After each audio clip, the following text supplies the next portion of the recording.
ओम गौरी शंकराय नमः। ओम गौरी शंकराय नमः। ओम गौरी शंकराय नमः। नमस्कार आप सभी को, स्वागत है आपका आपके अपने इस यूट्यूब चैनल सावित्री चंदेल कविताओं।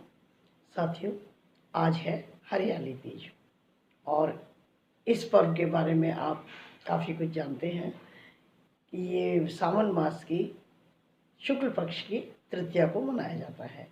इसे हरियाली तीज भी कहते हैं और इस दिन महिलाएं शिव पार्वती जी की पूजा करती हैं, आराधना करती हैं और उनसे अपने पति की दीर्घायु का और स्वास्थ्य का आशीर्वाद चाहती हैं। इस दिन महिलाएं 16 श्रृंगार करके झूला झूलती हैं और नृत्य करती हैं, मेहंदी लगाती हैं, अपने आप को बहुत सजाती और संवारती हैं। और एक तरह से ये कहिए कि इस दिन का तो महिलाएं इंतज़ार करती हैं। और यदि थोड़ा ग्रामीण परिवेश की बात करूं तो उस समय तो इस त्यौहार को बहुत ही धूमधाम से मनाया जाता था, बड़ी रौनक हुआ करती थी, क्योंकि विवाहित बहन बेटियों को इस दिन सबको बुलाया जाता था।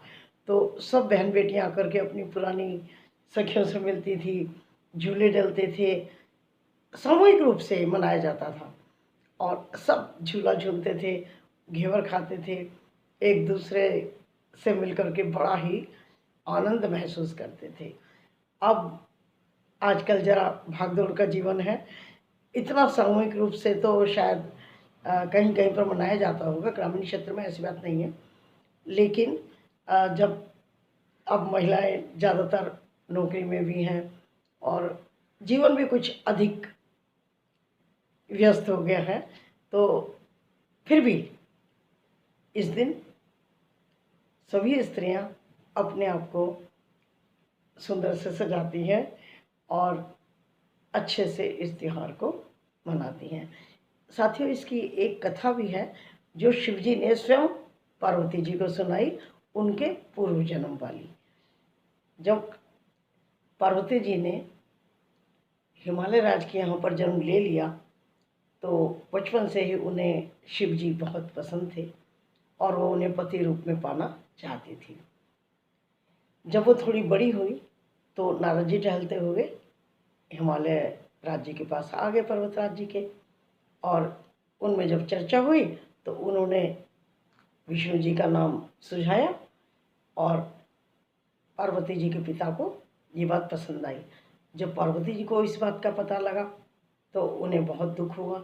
उन्होंने अपनी सखी से बात की तो उसकी सखी ने उसको वन में कहीं छिपा दिया समझो, और वो वहाँ जा कर के घोर तपस्या करने लगी। ऐसा शिव जी ने ही पार्वती को सुनाया कि तुमने मेरे लिए बहुत घोर तपस्या की वनों में जा कर के, और फिर पिता ने बहुत खोजबीन की लेकिन वो उनको नहीं मिली, क्योंकि ये एक गुफा के अंदर जा कर के इन्होंने शिवलिंग बना करके रेत का और उसकी पूजा आराधना शुरू कर दी थी। अन्न जल सब त्याग करके, पत्ते फूल फल खा करके उन्होंने अपने जीवन को यापन किया और अधिकांश समय उन्होंने अपना शिव पूजा में निकाला।